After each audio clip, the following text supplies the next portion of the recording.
Hello viewers, welcome to ఏకమైస్ academy. ఈ రోజు మనం ఈ వీడియోలో సెప్టెంబర్ మంత్కి సంబంధించిన most important SNT related current affairs అనేది డిస్కస్ చేద్దాం. సో ఆల్రెడీ ఎన్వైర్న్మెంట్కి సంబంధించిన ఒక 7 టాపిక్స్ డిస్కస్ చేశాను 2 days బ్యాక్. సో దాని కామెంట్స్లో చాలామంది ఎస్ఎన్టీ కూడా అడుగుతున్నారు, ఎస్పెషల్లీ గ్రూప్స్ ఉన్నాయి కాబట్టి ఇప్పుడు ఆ కాంటెక్స్లో మనం most important and probable areas ఏంటి ఎస్ఎన్టీ అనే నుంచి కవర్ చేద్దాం. సో ఫస్ట్ చూస్తే మనకి ఇవన్నీ డిస్కస్ చేస్తాం అనమాట. న్యూట్రినో ఫాగ్, దీంతో పాటు బయో E3 పాలసీ గవర్నమెంట్ ఏదైతే రిలీజ్ చేసిందో దాంతోపాటు పోలరిస్ డాన్ మిషన్ ఇది ఎందుకు న్యూస్లో ఉంది, అండ్ పరం రుద్ర సూపర్ కంప్యూటర్ ఇది కూడా, ఇవన్నీ కూడా మ్యాక్సిమం మనం చూస్తే కనుక యూనియన్ గవర్నమెంట్ తీసుకునే ఇనిషియేటివ్స్ కానీ అప్రూవల్ ఇచ్చిన ఇనిషియేటివ్స్ కానీ ఉన్నాయి. సో దానివల్ల ఇవన్నీ కూడా ఎగ్జామినేషన్ పాయింట్ ఆఫ్ వ్యూలో చాలా ఇంపార్టెంట్ అవుతాయి. And next generation launch vehicle అనే దానికి అప్రూవల్ ఇచ్చారు, దాంతోపాటు భారతీయ అంతరిక్ష స్టేషన్. ఓకే, ఇవన్నీ కూడా probable topics. Then first topic విషయానికి వచ్చేసరికి న్యూట్రినో ఫాగ్. మరి ఈ న్యూట్రినో ఫాగ్ అనేది ఎందుకు వచ్చింది ఇక్కడ? అసలు న్యూట్రినో అంటే ఏంటి? టైనీ గోస్ట్ లైక్ పార్టికల్స్ అనమాట. అంటే ఇవి కనపడకుండా ఉంటాయి కానీ మొత్తం యూనివర్స్ మొత్తం ఇప్పుడు మనం మాట్లాడేటప్పుడు వీడియో చూసేటప్పుడు వీటన్నిటిలో కూడా మన నుంచి న్యూట్రాన్స్ అనేవి పక్కకు వెళ్తూనే ఉంటాయి, అంటే మన నుంచి పాస్ అవుతూనే ఉంటాయి. మరి ఈ న్యూట్రినోస్ అనేవి యూనివర్స్లో చాలా ఉన్నాయి కదా. మరి ఇప్పుడు దీనివల్ల ఇష్యూ ఏంటి అంటే, మనం యూనివర్స్ యొక్క పుట్టు పూర్వోత్తరాలు తెలుసుకోవడానికి ఏదైతే dark energy and dark matter related studies చేస్తున్నామో దానికి సంబంధించి ఈ న్యూట్రినోస్ అనేవి ఇంటర్ఫియర్ అవ్వడం వల్ల అదంతా డిస్టర్బ్ అవుతుంది అని చెప్పి రీసెంట్ ఎక్స్పెరిమెంట్లో తెలిసింది. సో ఇక్కడ ఎక్స్పెరిమెంట్ పేరేంటి? Lux Zeplin mission. సో ఈ లక్స్ జెప్లిన్ ఎక్స్పెరిమెంట్లో ఏం తెలిసింది అని అంటే, మనం ఎప్పుడైతే డార్క్ మ్యాటర్ కోసం సర్చ్ చేస్తున్నామో అప్పుడు దేని వల్ల ప్రాబ్లం వస్తుంది అని అంటే న్యూట్రినో ఫాగ్ వల్ల ప్రాబ్లం వస్తుంది. అంటే ఈ న్యూట్రినో అనేది ఒక మంచు, లైక్ ఫాగ్ అంటే తెలిసిందే కదా మనకు, పొగలాగా, మంచు పొగలాగా అలా ఫామ్ అయ్యి అది మెయిన్గా మనకి ఈ డార్క్ మ్యాటర్ రిలేటెడ్ స్టడీస్ చేయడానికి ఛాలెంజింగ్గా మారింది అనేది ఈ ఎక్స్పెరిమెంట్లో తెలిసింది. మరి ఇప్పుడు మనకు తెలవాల్సింది ఏంటి? న్యూట్రినోస్ అంటే ఏంటి? సో మీకు గుర్తుంటే కనుక నేను లాస్ట్ 6 months బ్యాక్ ఒక ఐస్ క్యూబ్ న్యూట్రినో అబ్జర్వేటరీ అనేది అంటార్క్టికాలో ఓపెన్ చేసిన కాంటెక్స్లో కూడా మనం అది డిస్కస్ చేసాం, రైట్? సో న్యూట్రినోస్ అంటే ఏంటి? Tiny ghost like particles. So ghost like particles అంటే ఏంటి? గోస్ట్ అంటే ఏంటి? డిఫికల్ట్ టు డిటెక్ట్ అంటే కనిపించదు. సో అన్ని చోట్ల నుంచి అవి పాస్ అవుతూనే ఉంటాయి కానీ మనకు తెలియదు అవి మనతో ఉన్నాయని, అలాంటి వాటిని. సో ఎందుకంటే ఇది డిఫికల్ట్ టు డిటెక్ట్, కనిపించవు కాబట్టి, చాలా స్మాల్ సైజ్లో ఉంటాయి కాబట్టి, అండ్ మ్యాటర్తో ఎక్కువగా ఇంటరాక్ట్ అవ్వవు కూడా, అది కూడా ఒక రీజన్ ఎందుకంటే డిటెక్ట్ అవ్వకపోవడానికి. సో మ్యాటర్తో కనుక రియాక్షన్ అనేది జరిగితే ఆర్ ఇంటరాక్షన్ అనేది జరిగితే మనకి ఈ డిటెక్షన్ అనేది చాలా ఈజీగా ఉంటుంది. దాంతోపాటు ఇవి ఎక్కడి నుంచి ప్రొడ్యూస్ అవుతున్నాయి? సన్ అండ్ ఎర్త్స్ అట్మాస్ఫియర్ నుంచి ఎక్కువగా ప్రొడ్యూస్ అవుతున్నాయి అనేది, అంటే కాస్మిక్ సోర్సెస్ నుంచి ఎక్కువగా ప్రొడ్యూస్ అవుతున్నాయి అనేది ఒక సోర్స్. దెన్ ఇప్పుడు మనకు అసలు డార్క్ మ్యాటర్ అంటే ఏంటి? మరి డార్క్ మ్యాటర్ స్టడీస్లోనే కదా ఈ న్యూట్రినోస్ అడ్డుగా వస్తున్నాయని తెలుస్తుంది. మరి ఈ డార్క్ మ్యాటర్ అంటే ఏంటి అంటే, మనకి జనరల్గా యూనివర్స్ మొత్తంలో కూడా 4 major forces are fundamental forces అనేవి ఉన్నాయి. మరి అవి ఏంటి అంటే strong nuclear force, weak nuclear force, gravitational force and electromagnetic force. మరి ఈ 4 forces ఉన్నాయి కదా, ఈ 4 forcesలో కూడా మనం చూస్తే ఈ డార్క్ మ్యాటర్ అనేది జనరల్గా మనకి డార్క్ అని ఎందుకు అంటామంటే, లైట్ అనేది దీని నుంచి ఎమిట్ అవ్వదు అందుకని డార్క్ అంటాం. మ్యాటర్ అని ఎందుకు అంటామంటే దీనికి అసలు ఒక ఛార్జ్ అంటూ ఉండదు పెద్దగా, ఈవెన్ గ్రావిటేషనల్ పుల్ అనేది కూడా దీని మీద చాలా తక్కువ ప్రభావం కలిగి ఉంటుంది. సో వీక్గా ఉంటుంది అనమాట దీని ఇంట్రాక్షన్ అనేది, అందుకని ఎక్కువగా ఇంటరాక్ట్ అవ్వదు కాబట్టి దీన్ని ఛార్జ్ ఉండకపోవడం, దాంతోపాటు ఎక్కువగా ఇంటరాక్ట్ అవ్వకపోవడం వల్ల దీన్ని మనం డార్క్ మ్యాటర్ని కన్సిడర్ చేస్తాం అనమాట. సో ఈవెన్ ఎలక్ట్రోమాగ్నెటిక్ ఇంట్రాక్షన్ కూడా చాలా తక్కువ, అందుకే దీన్ని ఎలూజివ్ అంటారు, అంటే డిఫికల్ట్ టు ఫైండ్ అనేది ఆర్ డిఫికల్ట్ టు డిటెక్ట్ అనేది అర్థం. మరి ఇప్పుడు న్యూట్రినో ఫాగ్ అంటే ఏంటి? Interference caused by neutrinos. అంటే ఎప్పుడైతే మనం డార్క్ మ్యాటర్ రిలేటెడ్ స్టడీస్ చేస్తున్నామో దానికి ఇంటర్ఫిరెన్స్ అనేది దేని వల్ల వస్తుంది? న్యూట్రినోస్ వల్ల వస్తుంది. ఆ న్యూట్రినోస్ ఏంటి? Ghost like tiny particles. So దాన్ని ఎక్కడి నుంచి ప్రొడ్యూస్ చేస్తున్నాం? సన్ అండ్ కాస్మిక్ ఈవెంట్స్ నుంచి. సో అది ఏం చేస్తుంది అంటే మనం డిటెక్ట్ చేయడానికి ట్రై చేస్తున్న డార్క్ మ్యాటర్ అనేది ఇంకా కష్టంగా మారుతుంది. సో అది ఈ న్యూట్రినో ఫాగ్ వల్ల కలిగిన మెయిన్ ప్రాబ్లం. సో న్యూట్రినోస్ అనేవి ఎక్కువగా మనకి మ్యాటర్తో ఇంటరాక్ట్ అవ్వవు, ఈవెన్ గ్రావిటేషనల్ ఫోర్సెస్తో కూడా పెద్దగా ఇంటరాక్ట్ అవ్వవు. సో ఇప్పుడు మనం అర్థం చేసుకోవాల్సింది, యూనివర్స్ మొత్తంలో కూడా చూస్తే మనకు more than 60% ఏం కంపోజ్ అయి ఉంటుంది?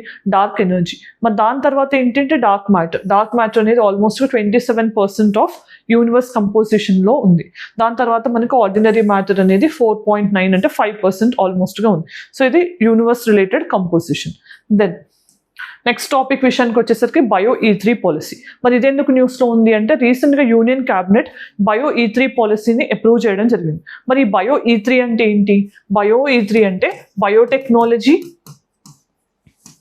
ఎన్వైర్న్మెంట్, ఈ 3's ఉన్నాయి కదా, ఒకటి ఎన్వైర్న్మెంట్, ఎకానమీ అండ్ ఎంప్లాయ్మెంట్.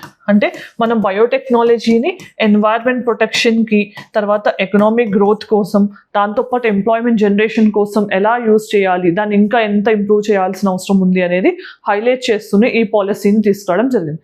మరి ఈ పాలసీని ఎవరు మెయిన్గా లాంచ్ చేస్తున్నారు అంటే డిపార్ట్మెంట్ ఆఫ్ బయోటెక్నాలజీ. ఇది సైన్స్ అండ్ టెక్నాలజీ మంత్రిత్వ శాఖ కిందకు వస్తుంది. సో దాంతోపాటు ఇక్కడ మెయిన్ జాబ్ ఏంటి ఈ పర్టికులర్ పాలసీది అంటే హై పెర్ఫార్మెన్స్ బయో మ్యానుఫ్యాక్చరింగ్. అంటే బయోటెక్నాలజీ యూజ్ చేసి మనం డిఫరెంట్ థింగ్స్ని ప్రొడ్యూస్ చేయడం, మ్యానుఫ్యాక్చర్ చేయడం అనేది దీని యొక్క మెయిన్ ఆబ్జెక్టివ్. మరి ఇక్కడ బయో E3 పాలసీ విషయానికి వస్తే రెసిలియంట్ బయో మ్యానుఫ్యాక్చరింగ్ ఎకోసిస్టమ్ అనేది ఉండాలి.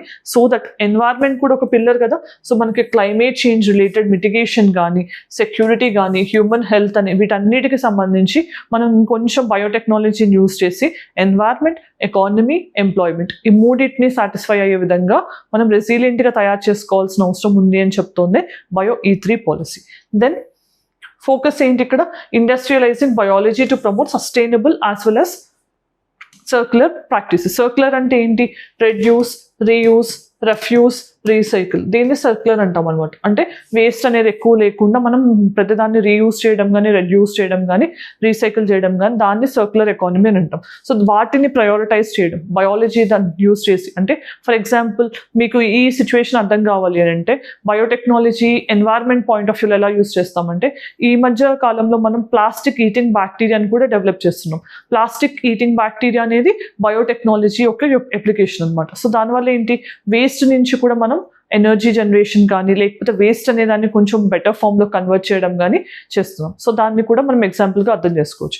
మరి ఇక్కడ ఫోకస్ అనేది ఏ ఏరియాస్ మీద ఉంటుంది ఈ బయో E3 పాలసీలో అంటే high value bio based chemicals కానీ, పాలిమర్స్ కానీ, ఎంజైమ్స్ కానీ తయారు చేయడం, దాంతోపాటు స్మార్ట్ ప్రోటీన్స్, ఫంక్షనల్ ఫుడ్స్ని తయారు చేయడం, అండ్ ఆల్సో ప్రెసిషన్ బయోథెరపెటిక్స్ అంటే యాక్యురసీ ఉండే విధంగా డయాగ్నోసిస్ అండ్ ట్రీట్మెంట్ మెథడ్స్, దాంతోపాటు క్లైమేట్ రెసిలియంట్ అగ్రికల్చర్, దీంతో పాటు కార్బన్ క్యాప్చర్ అండ్ యూటిలైజేషన్ అంటే అట్మాస్ఫియర్లో కార్బన్ రిలీజ్ అవ్వకుండా దాన్ని క్యాప్చర్ చేసి దాన్ని స్టోర్ చేయడం, దాంతోపాటు marine and space research related activities అన్నిటికీ కూడా ఈ బయోటెక్నాలజీ అప్లికేషన్స్ని యూజ్ చేయాలనేది ఈ పాలసీ యొక్క ఫోకస్. దెన్ కీ ఫీచర్స్ ఏంటి? మరి ఇన్నోవేషన్ ఇంకా ఇంక్రీజ్ చేయడం, బయో హబ్స్ అనే వాటిని క్రియేట్ చేయడం. ఎక్కడైతే ఈ ఇన్నోవేషన్ అనేది బయోటెక్నాలజీలో చేస్తారో దాన్ని బయో హబ్గా కన్సిడర్ చేస్తాం. అలాంటి వాటిని ఎస్టాబ్లిష్ చేయడంతో పాటు రీజనరేటివ్ బయో ఎకానమీ. సో బయోటెక్నాలజీని, ఎకానమీని ఇంటిగ్రేట్ చేసి రీజనరేటివ్గా అంటే ఆల్రెడీ ఉన్న దాని నుంచి ఇంకా మనం బెటర్ బెనిఫిట్స్ అనేవి ఎలా పొందాలి అనే విధంగా. And work force development. So బయోటెక్నాలజీలో కూడా వర్క్ ఫోర్స్ని పెంచడం, ఇవన్నీ కూడా ఈ మెయిన్ పాలసీ యొక్క objectives and focus areas. Then next topic ఏంటి అంటే Polaris Dawn mission. So Polaris Dawn mission. మరి ఇక్కడ పోలారిస్ డాన్ మిషన్ అనేది న్యూస్లో ఎందుకు ఉంది అని అంటే మనకు తెలిసిందే స్పేస్ ఎక్స్ అంటే ఇది ఒక private agency, space agency. So మనకు తెలిసింది ఎలాన్ మస్క్కి సంబంధించి అది పోలారిస్ డాన్ మిషన్ని పోస్ట్పోన్ చేయడం జరిగింది ఆగస్ట్ మంత్లో. మరి ఎందుకు అంటే పోలారిస్ డాన్ మిషన్ అంటే ఏంటి? ఫస్ట్ ప్రైవేట్ స్పేస్ వాక్ అనమాట. అంటే వీళ్ళు కొంతమందిని స్పేస్లోకి పంపించి వాళ్ళు కొంతకాలం అంటే like 10 minutes 15 minutes space walk చేయడాన్ని మనం అబ్జర్వ్ చేస్తాం. సో ఇప్పటి వరకు ఏంటి? స్పేస్ వాక్స్ చేసిన వాళ్ళందరూ కూడా గవర్నమెంట్ స్పేస్ ఏజెన్సీస్ నుంచి వెళ్ళిన వాళ్ళే. కానీ ప్రైవేట్ స్పేస్ ఏజెన్సీ ఎప్పుడు కూడా మనుషుల్ని స్పేస్లోకి పంపించి స్పేస్ వాక్ కండక్ట్ చేయలేదు. ఇది కనుక రియలైజ్ అయితే ఇది ఫస్ట్ మిషన్ అయ్యింది. సో దానివల్ల పోలారిస్ డాన్ మిషన్ అనేది మీరు గుర్తుపెట్టుకోవాలి. సో ఎగ్జామినేషన్ పాయింట్ ఆఫ్ వ్యూలో ఈజీగా అడగచ్చు పోలారిస్ డాన్ మిషన్ అంటే ఏంటి, దాని ఆబ్జెక్టివ్ ఏంటి. సో అది స్పేస్ వాక్ రిలేటెడ్ మిషన్ అని తెలిస్తే కనుక మనకు ఆన్సర్ ఈజీ అవుతుంది. సో మరి ఇక్కడ మనం అర్థం చేసుకోవాల్సింది ఏంటి? ఈ పోలారిస్ డాన్ మిషన్ అనేది కొన్ని కండిషన్స్, వెదర్ కండిషన్స్ అనేవి ఫేవరబుల్గా లేకపోవడం వల్ల పోస్ట్ పోన్ చేయడం జరిగింది. మరి ఒరిజినల్గా దీన్ని ఎప్పుడు లాంచ్ చేద్దాం అనుకున్నారు? 26 August 2024 లాంచ్ చేద్దాం అనుకున్నారు. బట్ అప్పటికి ఇది పోస్ట్ పోన్ అయింది. మరి ఇది ఫస్ట్ నాన్ గవర్నమెంట్ ఎఫర్ట్. ఎప్పటి వరకు గవర్నమెంట్స్ మాత్రమే చేశారు కాబట్టి ఇది first non government effort to do space walk, especially 700 kilometers above earth. So ఇది మెయిన్గా గుర్తుపెట్టుకోవాలి. దాంతోపాటు వాన్ ఎలెన్ బెల్ట్స్ అనేవి ఉన్నాయి. మరి ఇది ఎక్కడ అంటే ఇది ఎందుకు ఇంపార్టెంట్ అంటే మన ఎర్త్ చుట్టూ కూడా ఒక రేడియేషన్ జోన్ అనేది ఉంది. దాన్ని ఇంటెన్స్ రేడియేషన్ అయితే ఎక్కడ ఎగ్జర్ట్ అవుతుందో దాన్ని మనం వాన్ ఎలియన్ బెల్ట్ అని అంటాం అనమాట, ఎలెన్ బెల్ట్ అని అంటాం. సో దీన్ని 1958లో డాక్టర్ జేమ్స్ వాన్ ఎలెన్ అని ఆయన ప్రపోజ్ చేయడం జరిగింది. ఇది ఏంటంటే జనరల్గా మనకి చార్జ్డ్ పార్టికల్స్ని కలిగి ఉంటుంది, లైక్ ఎలక్ట్రాన్స్ కానీ ప్రోటాన్స్ కానీ వీటిని కలిగి ఉండే రేడియేషన్ జోన్ని మనం వాన్ ఎలెన్ బెల్ట్ అని అంటాం. ఇది ఎక్కడ ఉంటుంది అని అంటే మనకి మ్యాగ్నెటోస్ఫియర్ అనే లేయర్లో ఉంటుంది. అండ్ ఇది మనకి యూవీ రేస్ లాగా హార్మ్ఫుల్ రేస్ ఏవైతే సన్ నుంచి వస్తాయో వాటి నుంచి, అండ్ కొన్నిసార్లు కాస్మిక్ రేస్ అనేవి కూడా మనకి డ్యామేజ్ చేసే విధంగా ఉంటాయి, వాటి నుంచి ప్రొటెక్షన్ ఉండటానికి ఈ వాన్ ఎలెన్ బెల్ట్ అనేది ఉంటుంది. సో ఈ స్పేస్ వాక్ చేసేటప్పుడు కూడా ఈ మేజర్ ఫోకస్ అనేది ఎక్స్పెరిమెంట్స్ అనేవి దీని మీద కండక్ట్ చేయడానికి ట్రై చేస్తున్నారు. దెన్ అసలు స్పేస్ వాక్ అంటే ఏంటి?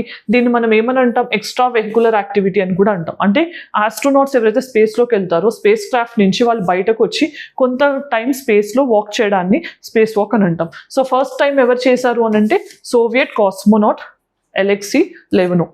సో ఈయన పర్సన్ ఎప్పుడు రష్యన్ కంట్రీ నుంచి 1965లో ఆల్మోస్ట్ 10 minutes అయినా స్పేస్ వాక్ చేయడం జరిగింది. సో ఈరోజు మనం చూస్తే కనుక స్పేస్ వాక్ అనేది ఇంటర్నేషనల్ స్పేస్ స్టేషన్ బయట చేస్తున్నారు జనరల్గా. అంటే ఎక్స్పెరిమెంట్స్ చేసేటప్పుడు వాళ్ళు ఒక 5 to 8 hours అనేది ఏదైనా రిపేర్స్ చేస్తున్నా ఎక్స్పెరిమెంట్స్ చేస్తున్నా కూడా వాళ్ళు ఈ స్పేస్ వాక్ అనే దాన్ని పెర్ఫామ్ చేయడం జరుగుతుంది. మరి ఇంటర్నేషనల్ స్పేస్ స్టేషన్ అనేది డిఫరెంట్ రీజన్స్ వల్ల కూడా న్యూస్లో ఉంది కదా. ఇంటర్నేషనల్ స్పేస్ స్టేషన్ అనేది 5 countries 1998లో డెవలప్ చేయడం జరిగింది. మరి ఆ 5 countries ఏంటి అంటే యుఎస్ఏ, యుఎస్ఎస్ఆర్, అంటే రష్యా, దాంతోపాటు France, European Space Agency France కాదు, జపాన్ అండ్ కెనడా. సో ఈ 5 countries together they have developed International Space Station. మరి ఇంటర్నేషనల్ స్పేస్ స్టేషన్ నుంచి రష్యా అనేది బయటకు వస్తానని చెప్పడం, దాంతోపాటు చైనా రీసెంట్గా టియాన్గాంగ్ అనేది ఇంటర్నేషనల్ స్పేస్ స్టేషన్ లాగా చైనా తన ఓన్గా డెవలప్ చేసుకోవడానికి ట్రై చేయడం, ఇవన్నీ మనం గుర్తుంచుకోవాలి. దెన్ నెక్స్ట్ టాపిక్ ఏంటి అంటే పరం రుద్ర సూపర్ కంప్యూటర్. సో రీసెంట్గా మనకి ప్రైమ్ మినిస్టర్ గారు పరం సిరీస్ లోని కొన్ని సూపర్ కంప్యూటర్స్ని జాతికి అంకితం చేయడం జరిగింది. మరి ఇక్కడ రుద్ర సూపర్ కంప్యూటర్ కానీ ఇంకా 2 other సూపర్ కంప్యూటర్స్ కానీ ఎందుకు ఇంపార్టెంట్, అసలు పరం సిరీస్ ఆఫ్ సూపర్ కంప్యూటర్స్ అంటే ఏంటి అనేది తెలుసుకుందాం. సో ఇక్కడ రీసెంట్గా దీన్ని ఎక్కడ ఇనాగ్రేట్ చేశారు? S N Bose National Centre for Basic Sciences, ఇది కోల్కతాలో ఉంది. సో అక్కడ దీన్ని ఇనాగ్రేట్ చేయడం జరిగింది. మరి దీని యొక్క యూజ్ ఏంటి? అసలు సూపర్ కంప్యూటర్ అంటే ఏంటి? సూపర్ కంప్యూటర్ అంటే ఆపరేషనల్ కెపాసిటీ దేనికైతే నార్మల్ కంప్యూటర్స్తో పోలిస్తే చాలా ఎక్కువగా ఉంటుందో దాన్ని సూపర్ కంప్యూటర్ అంటాం. సో అంటే జనరల్గా లార్జ్ డేటాని ప్రాసెస్ చేయాలన్నా, గ్యాదర్ చేయాలన్నా, కంప్యూటేషనల్ కెపాసిటీ ఎక్కువ ఉండాలన్నా అలాంటి టైంలో మనం సూపర్ కంప్యూటర్స్ని వాడతాం. సో ఫర్ ఎగ్జాంపుల్ వెదర్ ఫోర్కాస్ట్లో కానీ, డేటా మైనింగ్లో కానీ, పబ్లిక్ హెల్త్ రిలేటెడ్ రికార్డ్స్ విషయంలో కానీ వీటన్నిటికీ కూడా సూపర్ కంప్యూటర్స్ని వాడతాం. అలాంటి కంప్యూటర్స్నే మనకి పరం సిరీస్లో కూడా ఉన్నాయి. లైక్ పరం శివాయ్ ఉంది, పరం విఘ్నేష్ ఉంది, అట్లాంటి కొన్ని సిరీస్ ఆఫ్ కంప్యూటర్స్, పరం సిద్ధి అనేది ఉంది. సో అట్లాంటి కొన్ని సూపర్ కంప్యూటర్స్ ఆల్రెడీ మనకు ఉన్నాయి. మరి ఇది ఏ పర్టికులర్ మిషన్లో భాగంగా డెవలప్ చేశారు అంటే నేషనల్ సూపర్ కంప్యూటింగ్ మిషన్. ఇది 2015లో లాంచ్ చేయడం జరిగింది. దీని గురించి కూడా తెలుసుకుందాం. బట్ ఇప్పుడు ఈ ఇనిషియేటివ్ ఎవరు లాంచ్ చేస్తున్నారు? Ministry of electronics and information technology, దాంతోపాటు department of science and technology వీళ్ళు ఇద్దరూ కలిసి ఈ పర్టికులర్ మిషన్ని చేపట్టారు. దెన్ ఇక్కడ మనకి మెయిన్ జాబ్ ఏంటి? సూపర్ కంప్యూటర్స్ చేస్తున్నామంటే హై పెర్ఫార్మెన్స్ కంప్యూటింగ్ అనేది డెవలప్ చేయాలి. 12 ఆల్మోస్ట్గా ఇన్స్టిట్యూషన్స్ అనేవి కంట్రీ వైడ్ డెవలప్ చేసి ఈ సూపర్ కంప్యూటర్స్ యొక్క మెయిన్ జాబ్ మనం ఫుల్ఫిల్ చేసే విధంగా ఎఫిషియన్సీ పెంచడం, ఇవన్నీ కూడా ఈ మెయిన్ రీసెర్చ్ యొక్క ఉద్దేశం. దాంతోపాటు ఏమేంటి? రీసెర్చ్ అనేది పెంచాలి. ఎటువంటి ఫీల్డ్స్లో పెంచుతాం మనం ఇక్కడ ఈ సూపర్ కంప్యూటర్స్ని వాడి? ఆస్ట్రోఫిజిక్స్ కానీ, ఎర్త్ సైన్సెస్ కానీ, కాస్మాలజీ కానీ, బయాలజికల్ సైన్సెస్ కానీ, ఇలాంటి వాటన్నిటిలో కూడా ఇంకా రీసెర్చ్ని పెంచడం, ఎఫిషియన్సీ అండ్ కంప్యూటేషన్ పెంచడం అనేది సూపర్ కంప్యూటర్స్ యొక్క మెయిన్ జాబ్. సో మరి సిగ్నిఫికెన్స్ ఏంటి? సెల్ఫ్ రిలయన్స్ అనేది హై పర్ఫార్మెన్స్ కంప్యూటింగ్లో మన ఓన్గా మనం డెవలప్ చేసుకోవడం అనేది సెల్ఫ్ రిలయన్స్కి example. Then empowering scientific innovation, దాంతోపాటు అడ్వాన్స్మెంట్ అనేది క్వాలిటీ ఆఫ్ లైఫ్ని పెంచే విధంగా, అండ్ ఆల్సో క్లైమేట్ ప్రిడిక్షన్స్ని, ఎందుకంటే ఇది క్లైమేట్ రిలేటెడ్ ప్రిడిక్షన్స్ చేయడంలో కూడా చాలా యాక్యురేట్గా ఉంటుంది, and advancements in medical research. So ఇవన్నీ కూడా ఈ పరం series of Rudra super computer యొక్క మెయిన్ అప్లికేషన్స్. దెన్ మరి నేషనల్ సూపర్ కంప్యూటింగ్ మిషన్లో భాగంగా దీన్ని చేపట్టారనుకున్నాం కదా. మరి దాని గురించి చూస్తే ఇది ఎప్పుడు లాంచ్ చేశారు? 2015లో లాంచ్ చేయడం జరిగింది. మరి దీని యొక్క మెయిన్ ఆబ్జెక్టివ్ ఏంటి? సూపర్ కంప్యూటింగ్ ఇన్ఫ్రాస్ట్రక్చర్ని డెవలప్ చేయడం కంట్రీలో. దాంతోపాటు academy, research and MSMEs and startups వీటి కొలాబరేషన్తో వీటిని డెవలప్ చేయడం అనేది మెయిన్ జాబ్. సో ఇక్కడ నెట్వర్క్ ఆఫ్ అడ్వాన్స్డ్ కంప్యూటింగ్ సిస్టమ్స్ని అక్రాస్ ఇండియా డెవలప్ చేయడం అనేది main job. And initiative of ministry of electronics and information technology, దాంతోపాటు department of science and technology. మరి ఇంప్లిమెంటేషన్ ఎవరు చేస్తున్నారు అంటే CDAC, centre for development of advanced computer research. So ఇది సిడాక్ అని అంటాం. ఇది పూణేలో ఉంది. దాంతోపాటు Indian institute of sciences ISC బెంగళూరులో ఈ రెండు కూడా కలిసి కొలాబరేషన్తో దీన్ని ఇంప్లిమెంట్ చేస్తున్నాయి. Next topic. సో ఎథనాల్ అనేది ఎందుకు న్యూస్లో ఉంది? ఇది ఒక బయోఫ్యూయల్. సో మనం చూస్తూనే ఉన్నాం ఎథనాల్ బ్లెండింగ్ అనేది గవర్నమెంట్ చాలా ప్రయారిటీగా తీసుకుంటుంది. ఎందుకు అనంటే ఇండియాలో తెలిసిందే మీకు, ఫ్యూయల్ అనేది మనం ఇంపోర్ట్స్ మీద ఎక్కువగా డిపెండ్ అవ్వడం, దాంతోపాటు ఏ జియో పొలిటికల్ టెన్షన్ రావడం వల్ల అయినా కూడా అది ఇన్ఫ్లేషన్కి దారితీయడం, ఆయిల్ ప్రైసెస్ పెరగడం వల్ల ఇన్ఫ్లేషన్ రావడం, ఇవన్నీ మనం చూస్తూనే ఉన్నాం. సో బయోఫ్యూయల్స్ అనేవి మనకి ఇంపోర్ట్ డిపెండెన్సీని తగ్గిస్తూనే ఎన్వైర్మెంటల్లీ క్లీనర్ ఫ్యూయల్స్ కూడా. కాబట్టి గవర్నమెంట్ ఎప్పుడు కూడా ఎథనాల్ కానీ ఇలాంటి బయోఫ్యూయల్స్ మీద ఎక్కువ ఫోకస్ చేస్తుంది. మరి ఇక్కడ కాంటెక్స్ట్ ఏంటి?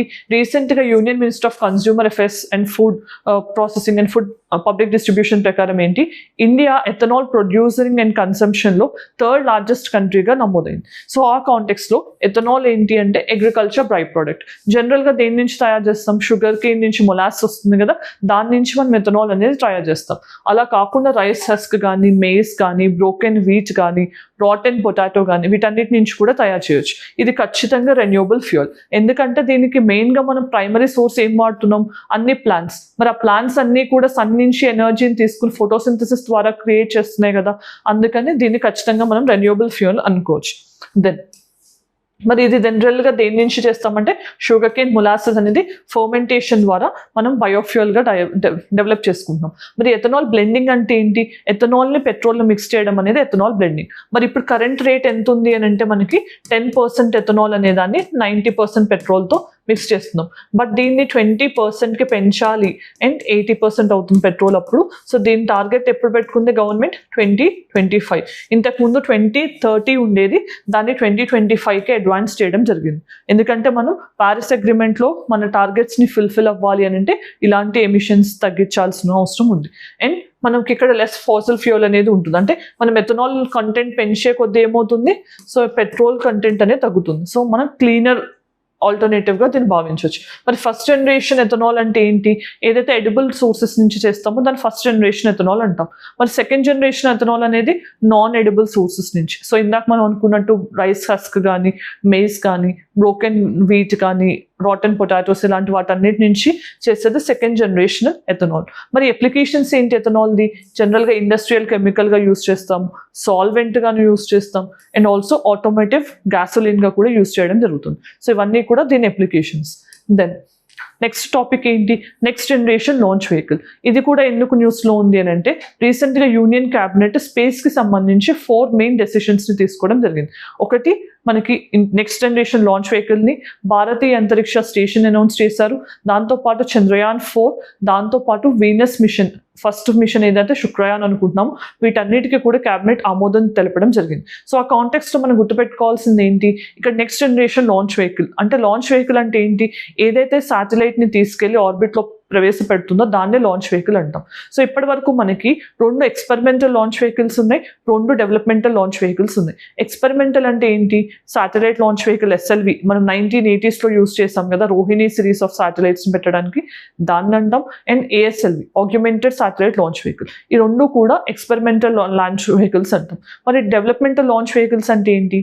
ఏవైతే మనం ఒక పర్టికులర్ శాటిలైట్ని ప్లేస్ చేయడానికి యూస్ చేస్తున్నామో వాటిని డెవలప్మెంటల్ అంటాం. ఇక్కడ PSLV కానీ GSLV కానీ. మరి PSLV ఏంటి? పోలార్ ఆర్బిట్స్లో ప్రవేశపెడుతుంది. ఇది రిలయబుల్ వర్క్ హార్స్ కూడా అంటాం.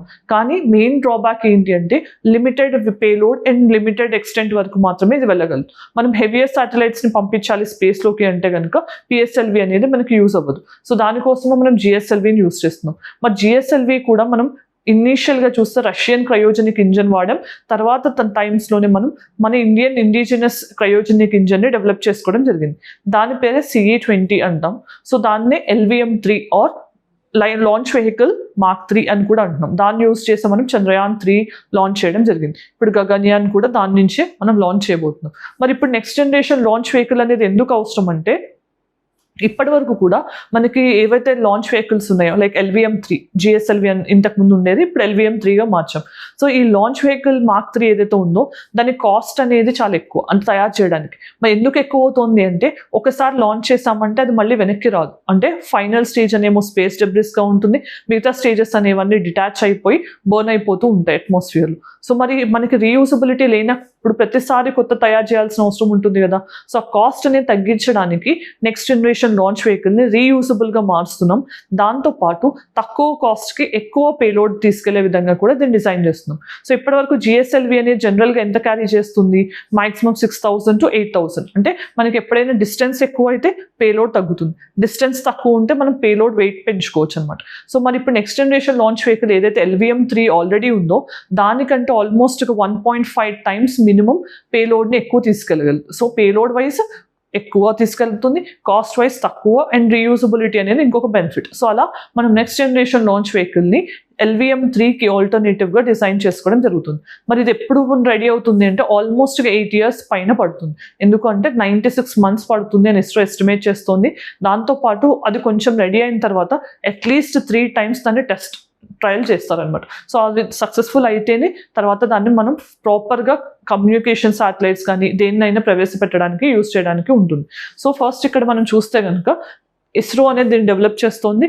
టైం లైన్ వచ్చేసరికి 3 flights D1, D2, D3 అంటే డెమోన్స్ట్రేటర్ అంటాం. దాన్ని 3 stagesలో చేస్తారు. అండ్ 96 months అంటే ఆల్మోస్ట్ 8 years టైం పడుతుంది. దెన్ ఇక్కడ సిగ్నిఫికెన్స్ ఏంటి అంటే, భారతీయ అంతరిక్ష స్టేషన్ అలాంటి వాటిని బిల్డ్ చేయాలని మనం అనుకుంటున్నాం కదా. సో ఇది ఎప్పటికి రెడీ అవ్వాలనుకుంటున్నాం, ఆపరేషనల్గా 2035కి రెడీ అవ్వాలనుకుంటున్నాం. దాంతోపాటు ఇంటర్ ప్లానెటరీ ఎక్స్ప్లోరేషన్స్ అంటే రేపు శుక్రయాన్ లాగా మనం ఇన్ ఫ్యూచర్ మనం ఏదైనా వేరే ప్లానెట్స్కి మిషన్స్ పంపించాలన్నప్పుడు కూడా ఈ నెక్స్ట్ జనరేషన్ లాంచ్ వెహికల్ అనేది మనకు చాలా యూజ్ అవుతుంది.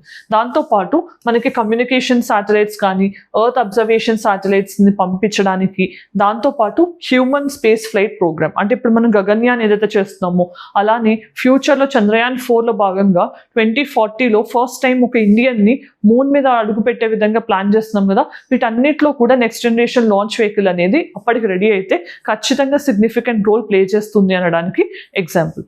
దెన్ ఫీచర్స్ ఏంటి అంటే, మరి ఇక్కడ 3 times మోర్ ద పేలోడ్. అంటే మనకి LVM-3 ఇప్పుడు ఎంత క్యారీ చేస్తుందో దానికంటే 3 times మోర్ పేలోడ్ క్యారీ చేస్తుంది. కాస్ట్ అనేది 1.5 times మోర్ ఉంటుంది కరెంట్ వెహికల్స్ కంటే. ఎందుకంటే మనకి PSLV, GSLV వీటన్నిటికీ కూడా చాలా కాస్ట్ అనేది ఎక్కువ ఉంటుంది, రీయూజబిలిటీ అనేది లేకపోవడం వల్ల. సో దాని తర్వాత వెహికల్ అనేది రీయూజబిలిటీ ఫీచర్స్ని కలిగి ఉంది. దానివల్ల కాస్ట్ అనేది ఎఫోర్డబుల్ అండ్ ఎఫిషియెంట్ అవుతుంది. అండ్ దీంతో పాటు ఇది 30 turns అనే దాన్ని లో ఎర్త్ ఆర్బిట్కి తీసుకెళ్ళగలదు. మరి ఇప్పుడు మనకి PSLV కానీ GSLV కానీ ఎంత తీసుకెళ్తున్నాయి, 6 to 8 tons మాక్సిమం పేలోడ్ని లో ఎర్త్ ఆర్బిట్స్ వరకు తీసుకెళ్ళగలుగుతుంది. లో ఎర్త్ ఆర్బిట్స్ తర్వాత మనం జియోసింక్రోనస్ ట్రాన్స్ఫర్ ఆర్బిట్లో పెట్టాలి అని అంటే దాని పేలోడ్ అనేది 2,000-3,000 kgsకి పడిపోతుంది. ఎందుకంటే డిస్టెన్స్ పెరిగే కొద్దీ పేలోడ్ అనేది తగ్గుతుంది. సో ఇది గుర్తుపెట్టుకోవాలి. దెన్ భారతీయ అంతరిక్ష స్టేషన్, ఇది నెక్స్ట్ టాపిక్. మరి ఇదెందుకు న్యూస్లో ఉంది అంటే, రీసెంట్గా ఇప్పుడే మనం డిస్కస్ చేసినట్టు యూనిట్ క్యాబినెట్ దీనికి కూడా అప్రూవల్ ఇవ్వడం జరిగింది. ఇది 2028లోనే మనం స్టార్ట్ చేయబోతున్నాం అనమాట. అసలు యాక్చువల్గా అంటే 2028లో దీన్ని ప్లాన్ చేస్తున్నాం, కానీ అది ఆపరేషనల్ అవ్వడానికి అంటే లాంచ్ చేసినప్పటికీ కూడా ఆపరేషనల్ అయ్యి మొత్తం రెడీ అయ్యి మనం ఎక్స్పెరిమెంట్స్ కండక్ట్ చేసే విధంగా అది మారాలి అని అంటే కనుక 2035 వరకు టైం పడుతుంది. సో ఇక్కడ ఫస్ట్ మనం అర్థం చేసుకోవాల్సింది ఏంటి, రీసెంట్గా గగన్యాన్ ప్రోగ్రామ్ని రీమోడిఫై చేసి కొంచెం రివైజ్ చేసి దాంట్లో భాగంగానే ఈ అంతరిక్ష స్టేషన్ అంటే ఇండియన్ ఓన్ స్పేస్ స్టేషన్ అనే దాన్ని డెవలప్ చేసుకోవడానికి కూడా పర్మిషన్ ఇవ్వడం జరిగింది. సో ఇక్కడ మనం చూస్తే కనుక మెయిన్ ఆబ్జెక్టివ్ ఏంటి, ఇండియన్స్ని అక్కడికి స్పేస్ ఫ్లైట్స్లో భాగంగా పంపించి కొన్ని రోజులు అట్లీస్ట్ 2-3 days అయినా 1 week అయినా వాళ్ళు అక్కడ ఉండి, అది అంటే ఇక్కడ మనకు ఉండటానికి ఇది ఒక స్పేస్ అనమాట. దాంతో మనం ఏంటి అక్కడ ఉండే మైక్రోగ్రావిటీ ఎక్స్పెరిమెంట్స్ కానీ అక్కడ ఏదైనా రిపేర్స్ కానీ ఆస్ట్రోనామికల్ అబ్జర్వేషన్స్ కానీ ఇవన్నీ చేసుకోవడానికి ఇది ఒక వెన్యూ లాగా ఉంటుంది. సో ఇక్కడ రివైజ్డ్ ప్రోగ్రామ్లో ఏంటి మనకి 8 missions ప్లాన్ చేస్తున్నారు. 4 new missions, already 4 ongoing missions. మరి ఇక్కడ మనం గగన్యాన్ మిషన్కి వస్తే ఫస్ట్ అన్క్రూడ్ మిషన్ అనేది ఎప్పుడు ప్లాన్ చేస్తున్నాం, 2028 కంటే ముందే ప్లాన్ చేస్తున్నాం, అన్క్రూడ్ మిషన్ అనమాట. దాని తర్వాత ఇప్పుడు ఈ మిషన్స్ అన్నీ కనుక రియాలిటీలోకి వస్తే మనం లాంగ్ డ్యూరేషన్ స్పేస్ మిషన్స్ అనేవి లో ఎర్త్ ఆర్బిట్లో ప్లాన్ చేసే ఛాన్స్ కూడా ఉంటుంది. మనకు తెలిసిందే ఆల్రెడీ ఇంటర్నేషనల్ స్పేస్ స్టేషన్ అనేది లో ఎర్త్ ఆర్బిట్లోనే ఉంది. సో ఇప్పుడు చూసుకున్నాం ఆల్రెడీ 5 కంట్రీస్ దీన్ని లాంచ్ చేయడం జరిగింది 1998లో. మరి లో ఎర్త్ ఆర్బిట్ అంటే ఎంత? 400 కిలోమీటర్స్. ఇప్పుడు మన ఇండియన్ భారతీయ అంతరిక్ష స్టేషన్ అనేది కూడా సేమ్ లో ఎర్త్ ఆర్బిట్లో ఇంట్రడ్యూస్ చేయబోతున్నాం అనమాట. దెన్ భారతీయ అంతరిక్ష స్టేషన్ అనేది India's first own space station. ఇది ఎప్పటి నుంచి ఎస్టాబ్లిష్ అవుతుంది? 2028 ఎస్టాబ్లిష్ అవుతుంది. కానీ ఆపరేషనల్ అవ్వాలి అని అంటే కనుక ఖచ్చితంగా మనకి 2035 అవుతుంది. ఎందుకంటే మనం ఆల్మోస్ట్ 2047కి అమృత్ కాల్ అనుకుంటున్నాం కాబట్టి ఆ లోపు మన ఓన్ స్పేస్ స్టేషన్ ఉండాలి అనేది మన ప్రధానమంత్రి గారి కల. దాంతోపాటు క్రూడ్ లూనార్ మిషన్ అని అంటే ఏంటి?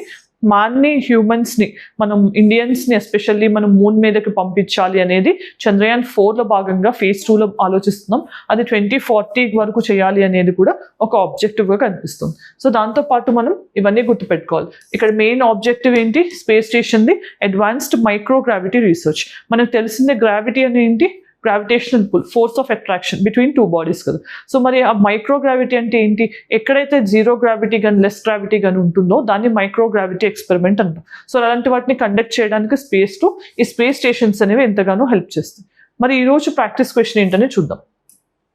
Consider the following statements regarding neutrinos. Neutrino is a tiny elementary particle which is not part of any atom. Neutrino has a very tiny mass with no electric charge. మరి వీటిలో ఎన్ని options correct అనిపిస్తే అది comment సెక్షన్లో చెప్పండి. Then ఈరోజు మనం ఈ వీడియోలో సైన్స్ అండ్ టెక్నాలజీకి సంబంధించి September month current affairs discuss చేయడం జరిగింది. ఈ వీడియో మీకు నచ్చినట్లయితే కనుక మీ ఒపీనియన్ కామెంట్ సెక్షన్లో చెప్పండి. దాంతోపాటు మీకు ఇంకేమైనా ఫర్దర్ టాపిక్స్ మీద వీడియోస్ కావాలి అని మీరు ఎక్స్పెక్ట్ చేస్తుంటే కనుక అది కూడా కామెంట్ సెక్షన్లో చెప్పండి. నేను అవి కవర్ చేయడానికి డెఫినెట్గా ట్రై చేస్తాను. So thank you for watching. All the very best.